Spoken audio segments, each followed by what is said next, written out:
A'udzubillahiminasyaitonirrajim. Bismillahirrahmanirrahim. Assalamualaikum warahmatullahi wabarakatuh. Waalaikumsalam warahmatullahi wabarakatuh. Berbicara tentang tak segampang itu termasuk tema relate untuk kaum muda sekarang ya Ustadz. Berbicara tentang anak muda, maka kita akan berbicara tentang peradaban dan masa depan. Kalaulah kita sebagai anak muda tidak mau belajar dakwah, lantas siapa yang akan melanjutkan dakwahnya Rasulullah? Sedangkan dakwah adalah luas, tidak mesti ngomong di atas mimbar. Sedangkan generasi anak muda adalah generasi penentu bangkit atau hancurnya suatu bangsa. Apalagi kita yang anak muda di mana nggak segampang itu buat jauh dari dunia yang semakin maju pesat setiap tahunnya. Nah Ustadz, pertanyaannya pertama, bagaimana caranya mengubah mindset anak muda yang bermental pemalas menjadi anak muda yang aktif dan selalu bergerak dalam kebaikan? Yang kedua, kita ini kan manusia akhir zaman ya Ustadz. Gimana cara kita menghadapi dunia yang semakin gila ini supaya kita tidak terlena dan tersesat? Syukran jazakumullah khair. Wassalamualaikum warahmatullahi wabarakatuh. Waalaikumsalam warahmatullahi wabarakatuh. Ada salah seorang ulama didatangi oleh seorang muridnya. Beliau bertanya, "Ya Kiai, ya Syekh, kenapa Palestina itu tidak diselamatkan aja oleh Allah Subhanahu wa taala? Kenapa orang-orang jahat itu tidak dihancurkan aja oleh Allah Subhanahu wa taala? Kenapa orang-orang yang zalim itu tidak disingkirkan saja oleh Allah Subhanahu wa taala?" Terus Syekh itu menjawab, "Nak, kalau seandainya orang-orang itu, kalau seandainya Syekh itu, kalau seandainya orang-orang malas itu disingkirkan oleh Allah Subhanahu wa taala, orang-orang jahat itu disingkirkan oleh Allah Subhanahu wa taala, orang-orang kafir itu disingkirkan oleh Allah Subhanahu wa taala, lantas dengan apa kalian masuk ke dalam surganya Allah? Apa yang harus kita rubah? Bagaimana cara kita merubah pola pikir kita? Seperti benang kusut teman-teman. Kalau seandainya kita paham apa arti kehidupan kita, dimulai dari kita lahir sampai nanti kita meninggal dunia, maka ketika itulah kita paham apa arti hidup sesungguhnya. Mungkin sekarang kita masih malas-malasan, mungkin sekarang kita masih galau dalam kehidupan, mungkin sekarang kita masih merasa hidup ini kayak gini-gini aja gitu kan. Mungkin kita sekarang masih merasakan bahwasanya hidup ini adalah sesuatu yang sekarang hidup besok juga hidup gitu kan. Sehingga apa yang kita lakukan selalu monoton, tidak ada perkembangan. Bagaimana cara kita merubahnya? Kita ingat dulu ketika kita diciptakan oleh Allah Subhanahu wa taala dan Allah menyampaikan, "Tidak akan aku ciptakan jin dan manusia kecuali hanya untuk beribadah kepadaku." Jadi kalau seandainya teman-teman, kalau seandainya kita tidak memahami bagaimana hakikat hidup yang sesungguhnya, maka apa yang nanti akan kita bawa di hadapan Allah? Maka apa yang nanti kontribusi yang akan kita berikan kepada Allah Subhanahu wa taala? Kalau hanya hidup ini kita habiskan untuk hanya sekedar hidup, hanya bermalas-malasan, scroll Instagram 24 jam, 8 jam hanya di depan handphone, ketika megang Quran langsung ngantuk, langsung tertidur, ketika sholat tidak khusyuk, ketika berwudu cepat-cepat, inginnya pengen masuk surga, inginnya pengen dikumpulkan bersama orang-orang yang soleh dan soleha, inginnya pengen menjadi orang muslim, tapi sholatnya masih malas. Tapi ketika haid masih marah-marah, ketika haid masih menjadikan itu sebagai benteng atau semacam dalil bagi mereka untuk marah-marah. Saya kan haid, berhak dong untuk marah-marah. Terus apa yang akan kita rubah dalam hidup kita? Apa yang harus kita rubah dalam mindset kita? Yang harus kita rubah adalah bagaimana cara kita berpikir untuk kehidupan ke depan, sehingga rasa malas itu sedikit demi sedikit akan tersingkirkan. Maka dari setiap apa yang kita lakukan, cobalah mulai dari sekarang kita lakukan apa yang diperintahkan oleh Rasulullah SAW. Mulai sekarang, cobalah kita bayangkan besok adalah hari terakhir kita dalam hidup. Apakah kita masih mau malas? Coba kita bayangkan, besok pagi catatan kita dibawa oleh malaikat. Kata Allah, hai fulan, hai fulanah, besok waktu engkau sudah selesai di dunia. Sekarang waktu engkau kembali kepada Allah. Lantas apa yang kita bawa ke dalam kubur? Apa yang kita bawa kepada malaikat mungkar dan nakir ketika ditanya ma rabbuka, ma nabiyuka, ma imamuka? Apa yang akan kita jawab? Apa yang akan kita jawab? Apakah kita akan menjawab, oh K-pop Korea? Oh, apa yang kita jawab? Oh, Mobile Legends, PUBG, apalagi judi online, apalagi pacaran. Apakah itu yang akan kita jawab? Oh, harta. Apakah itu yang kita jawab? Yang akan menjawab itu semua adalah apa yang kita lakukan selama kehidupan di dunia. Sehingga apapun yang kita lakukan, bagaimanapun keadaannya, yakinlah besok hidup kita akan berakhir. Bagaimana cara merubah mindset? Bayangkan besok adalah hari terakhir kita dalam hidup. Sehingga tidak ada lagi waktu kita untuk main-main. Tidak ada lagi waktu kita untuk berlengah-lengah dengan kehidupan dunia. Dunia ini hanyalah permainan. Dunia ini adalah cendagurau. Dunia ini adalah tempat untuk kita transit. Nanti tujuan kita adalah surga. Sebenarnya Allah tuh sudah menitipkan surat cintanya kepada kita. Kadang kalau kita membahas tentang surat cinta, kalau ada seseorang yang kita cintai memberikan surat cinta kepada kita, pastilah kita baca.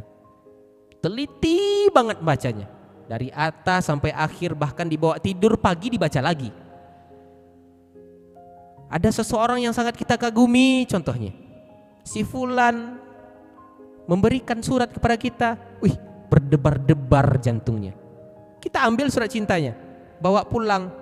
Sesampai di rumah, surat cinta itu kita baca. Sehingga di dalam itu berisi untayan-untayan kalimat menyembuhkan hati, menyembuhkan kolbu, menenangkan pikiran. Kita simpan di bawah kasur kita, di bawah bantal kita. Kepikiran sampai tengah malam.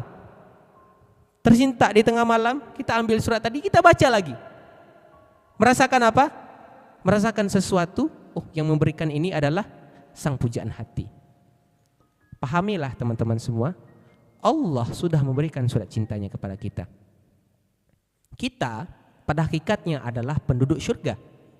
Dan kita akan kembali melalui surat cinta yang Allah berikan kepada kita ke kampung halaman kita, yaitu surganya Allah. Kalau seandainya mau main-main sekarang, silahkan, hidup ini pilihan. Maju atau mundur pilihan.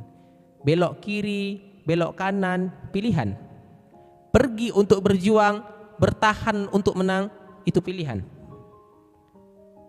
Mengalah demi masa depan atau berjuang demi kegagalan, itu pilihan. Mengalah demi menjaga persaudaraan atau maju untuk menghancurkan, itu pilihan. Semua apapun yang kita lakukan pilihan. Dan pilihan itulah yang nanti akan kita tuai ketika berada di dalam surganya Allah Subhanahu wa ta'ala. Mungkin hanya itu aja jawabannya. Mudah-mudahan bisa tersentuh dan bermanfaat insya Allah.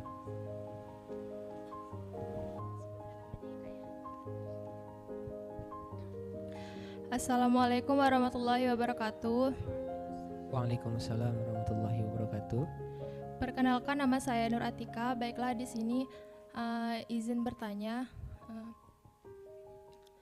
bagaimana diri kita agar kita selalu berani dan bisa tampil percaya diri dan juga bagaimana cara kita agar bisa selalu semangat menjalani kehidupan yang kadang tidak sesuai sama ekspektasi kita gitu. Baiklah, sekian dari pertanyaan saya.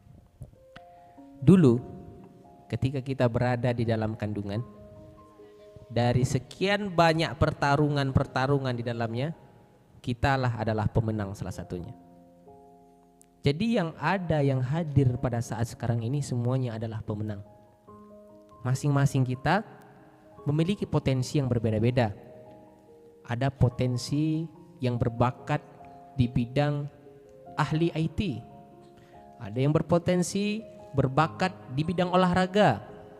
Ada yang berpotensi berbakat di bidang intelektual. Dan masing-masing kita memiliki keistimewaan. Maka kenapa kita selalu tidak percaya diri? Jawabannya adalah karena kita tidak mengetahui potensi diri kita. Lantas kenapa kita selalu mengeluh? Ketika melihat masa depan itu tidak sesuai dengan ekspektasi, terkadang teman-teman, Allah itu berikan rasa sakit kepada kita. Terkadang Allah itu hancurkan perasaan kita. Dan bahkan ketika kita berada di suatu tempat, di suatu posisi, Allah hancurkan hati kita begitu dahsyatnya, sehingga tidak tersisa lagi, berkeping-keping Allah hancurkan. Ketika Allah hancurkan demikian, apa makna dan hikmah yang dapat kita ambil? Ketika Allah melakukan itu semuanya kepada kita, untuk kita memahami, ternyata tidak ada lagi manusia yang dapat kita harapkan. Ternyata tidak ada lagi kesempatan yang dapat kita lakukan, kecuali hanya berserah diri kepada Allah. Tidak ada lagi manusia untuk tempat bertanya, tidak ada lagi manusia untuk tempat pertolongan. Ketika Allah hancurkan hati kita, Allah hancurkan perasaan kita, itu sebagai tanda bukti bahwasannya hanya kepada Allah lah kita meminta obatnya. Lantas apa yang kita lakukan? Kita bentangkan sejadah di tengah malam. Kita berdoa kepada Allah. Hanya dengan mengingat Allah, hati kita akan menjadi tenang. Maka makna healing sesungguhnya itu bagi orang-orang yang tidak senang, bagi orang-orang yang galau. Kenapa engkau pergi jalan-jalan, pergi ke Bali, pergi ke luar negeri? Karena apa? Karena hidupnya tak bahagia. Makna healing sesungguhnya adalah untuk orang-orang yang kurang bahagia. Tapi orang-orang yang bahagia pada hakikatnya adalah orang-orang yang selalu mengingat Allah Subhanahu wa ta'ala. Dan ketika dia pergi kemana-mana pun, dia bukan untuk healing, tetapi dia melihat, oh ternyata begini kekuasaan Allah Subhanahu wa ta'ala. Oh ternyata di sini ada sesuatu yang sangat besar. Oh ternyata di sini ada ciptaan Allah yang sangat berbeda. Di sini siapa yang pernah melihat konten ketika orang-orang yang dikirim ke Semarang pergi pendidikan untuk mempelajari yayasan. Ketika itu di sana ada seorang perempuan, teman-teman, tidak memiliki keterbatasan, bahkan hidupnya dalam keadaan yang berantakan, dan bahkan dia berada di posisi yang sangat hancur sekali, teman-teman. Diangkat oleh orang tua angkat, selalu dilecehkan oleh teman-temannya, selalu direndahkan, selalu dihina, selalu dipojokkan. Tetapi apa yang menjadi strong way-nya? Apa yang membuat dia tuh bertahan sehingga dia bisa menjadi content creator dan dia bisa keliling dunia? Keterbatasan, teman-teman. Orang kita manusia yang normal, punya tangan, punya kaki, punya wajah, punya penampilan yang baik. Tapi perempuan itu ditakdirkan oleh Allah berbeda daripada kita. Tapi beliau bisa menjadi pembicara internasional, diundang oleh anak-anak luar biasa di Indonesia. Dia bisa datangi, kunjungi untuk menjadi pembicara. Apa yang menjadi keunggulannya?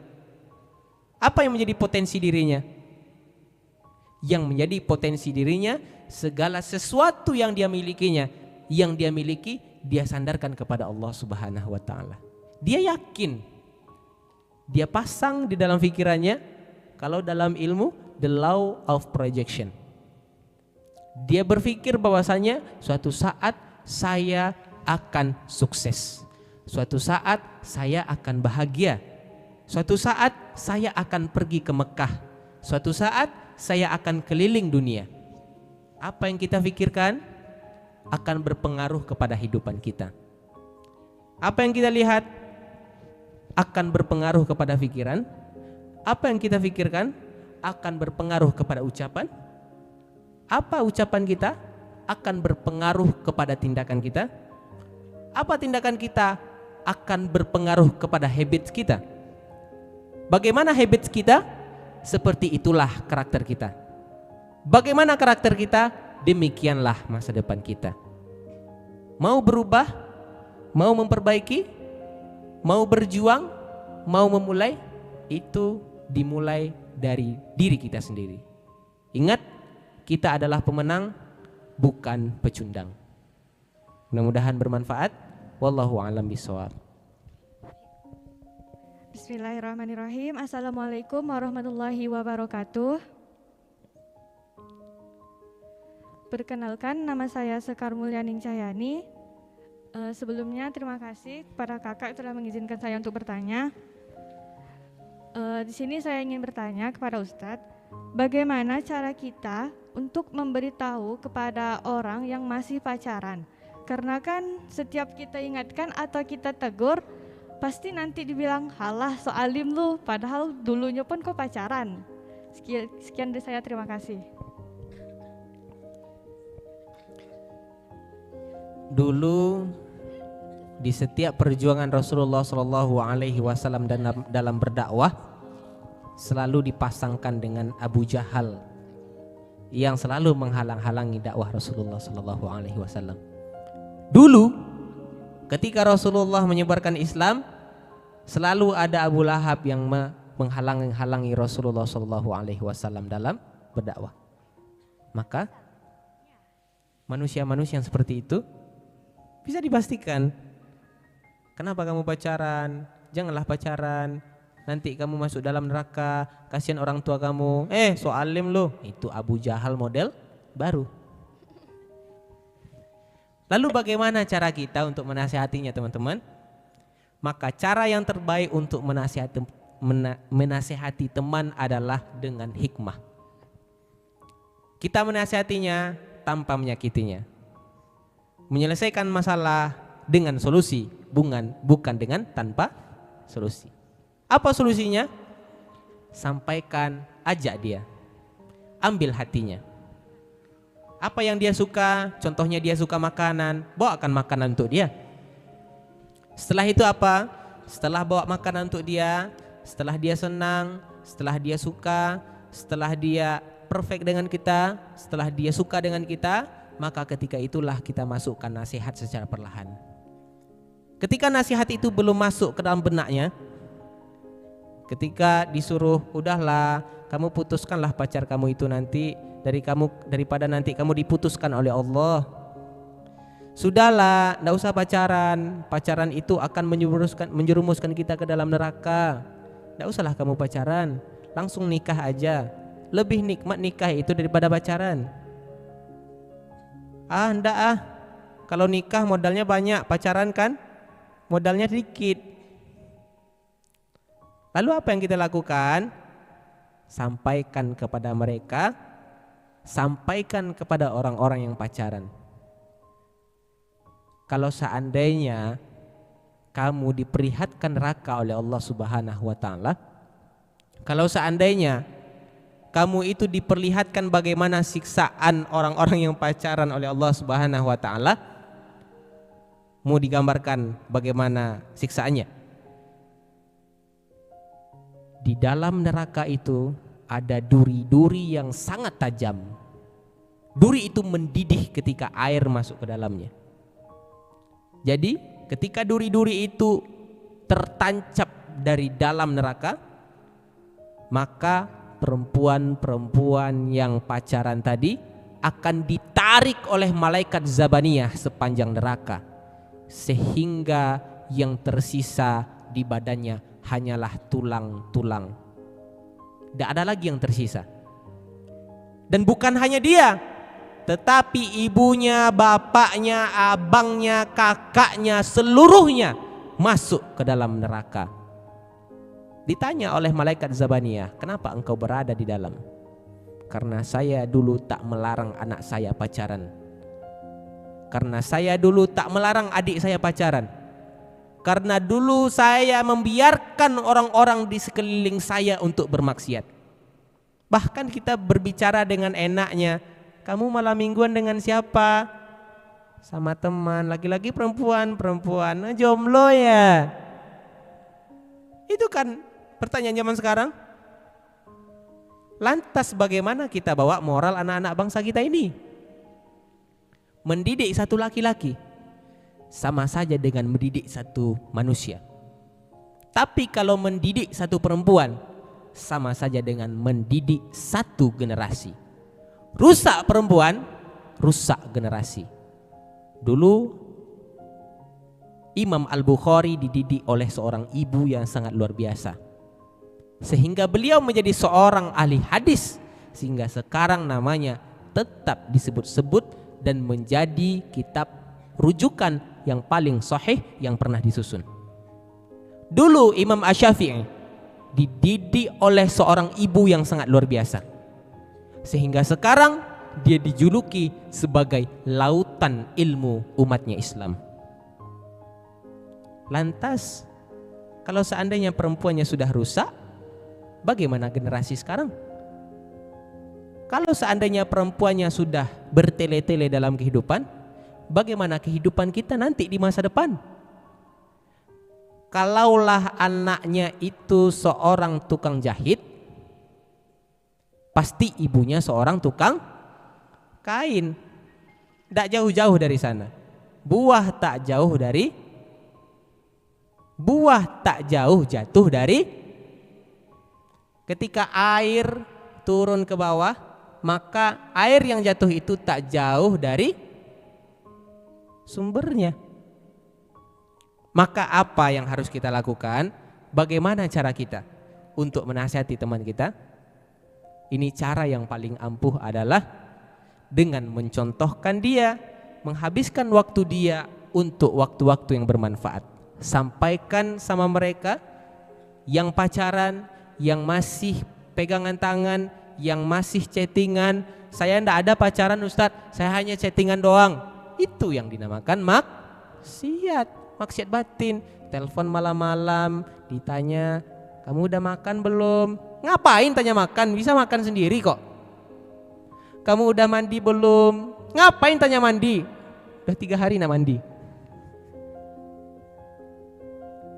Itu pertanyaan yang ditanyakan, pertanyaan-pertanyaan yang sepele. Tapi apa? Ketika perempuan ditanya seperti itu, dia bahagia, dibisikkan oleh setan. Oh, abangnya sayang sama dia. Ki. Terkadang ketika notis itu masuk ke dalam handphone, siapa ya? Dibuatnya status, setiap sekali 5 menit lihat status. Udah dilihat enggak sama abang itu? Udah dilihat enggak sama abang itu? Kalau udah dilihat, ditutupnya WhatsApp, target selesai. Itulah yang dilakukan. Dibuat status galau-galau, mudah-mudahan menyindir abang itu ya. Itulah yang dilakukan. Sehingga apa? Sehingga ketika yang kita lakukan itu selalu bercampur dengan maksiat, maka nanti Allah akan jauhkan rezeki daripada kita. Orang yang masih pacaran, ya Allah, kita tobat sama-sama. Orang yang masih pacaran, ya Allah, kalau tidak mampu pacaran, kalau tidak mampu nikah, yuk pacaran. Bukan seperti itu konsepnya. Kalau tidak mampu nikah, jadilah hijau tomat, ikatan jomblo terhormat. Kalau tidak mampu nikah, ayo puasa. Minimal puasa Daud lah. Jangan puasa setiap hari, nanti kalian mati. Tapi Gus Baha pernah menyampaikan, seorang anak muda yang ingin sekali menikah, tapi tak punya kemampuan untuk itu, tak punya duit, belum izin orang tua, tak punya kekuatan, tak punya power, bisa dipastikan kalau pemuda itu mati, pasti matinya mati syahid. Maka nasihati diri kita, yuk stop pacaran. Kalau masih ada pacaran, ingatkan sama dia, ajak kepada kajian, bawalah diri dia kepada arah-arah yang lebih baik. Jangan biarkan teman-teman kita, circle-circle kita yang ada di sekitar tuh terjebak di dunia gelap. Sampaikan sama dia, Kak, sekarang waktunya sudah selesai. Kita sekarang berada di akhir zaman. Fitnah yang terbesar adalah fitnah wanita. Jangan sampai nanti hidup kita ini hanya terombang-ambing oleh pacar. Pacar itu sakit enggak? Buang-buang waktu enggak? Buang-buang waktu enggak? Udah paket habis, ya kan? Waktu habis. Ketika pacar kita dekat sama orang lain cemburu, ya kan? Habis cemburu nangis-nangisan. Habis nangis-nangisan ngambek-ngambekan. Habis ngambek-ngambekan, buat status galau-galau. Sehingga apa? Ketika galau, ketika temannya mendekat, seperti singa kelaparan. Wow. Marah, seperti orang haid sepanjang masa. Marah terus kerjanya. Nangis, galau, sedih. Kan ada gunanya enggak pacaran? Tak ada gunanya. Pacar oke lah kalau ganteng lumayan lah ya. Ini pacar standar ke bawah wajahnya. Maka apa yang harus kita lakukan wahai ladies and gentlemen?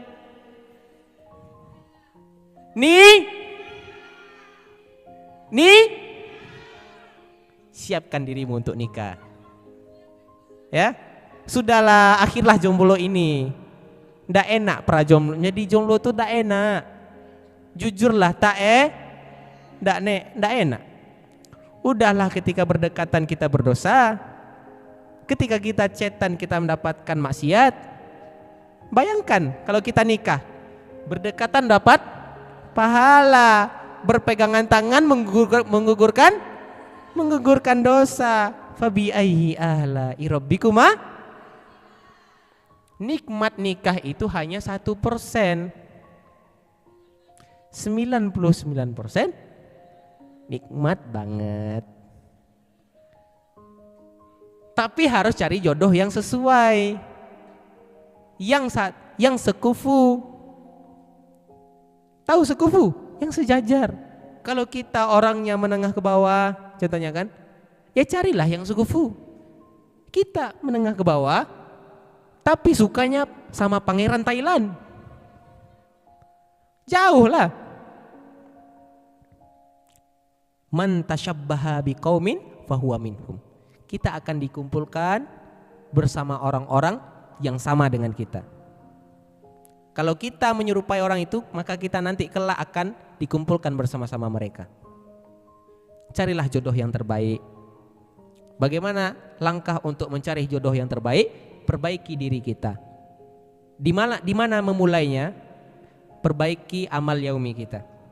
Dalam kehidupan sehari-hari, mulailah untuk sholat tepat waktu, mulailah untuk mengaji baca Quran, mulailah kita untuk memperbanyak puasa sunnah, mulailah kita untuk memperbanyak bersedekah, mulailah kita untuk meningkatkan amal soleh, mulailah kita untuk mendekatkan diri kepada Allah.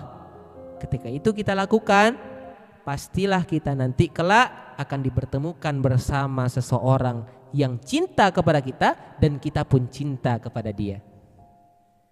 Sehingga kita memandangnya seluruh masalah pun, sebesar apapun masalah, akan terasa ringan.